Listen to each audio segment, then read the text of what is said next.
that we've seen the first case of a potentially more contagious COVID-19 variant here in Multnomah County, you're probably wondering just how concerned you should be. Fox 12's Simon Gutierrez sat down with an expert on viruses from Portland State University to ask exactly that, and some of his answers might surprise you.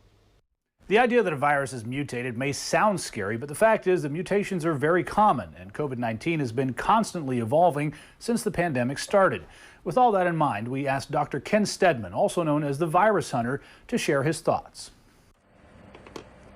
The world seems to be treating these variants as different viruses than the original. Should they be looking at it that way? I would say, from a personal point of view and a public health point of view, no, because the way that we are going to be protected from this particular variant, the new variants, is masks, distancing, and then vaccines as sort of the long end game. And so I think it really makes very little difference in terms of which strains are circulating right now. Do you think there should be an elevated concern because these variants are now stateside? I don't think so in general, just at a particular case. But if they get more people to wear masks, distance, wash their hands, that would be great. One thing that very few people are talking about is that this variant in the UK has a deletion in the genome. It's a small piece that's missing. At least in SARS-1,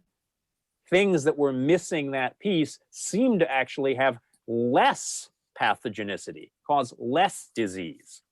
So maybe, and again, this is a huge maybe this new variant may transmit better, but actually have lower pathogenicity. We've seen some travel restrictions in different places because of these variants. Do you think that's an overreach or potentially unnecessary given the levels of coronavirus everywhere? I think lowering travel is a good idea in general.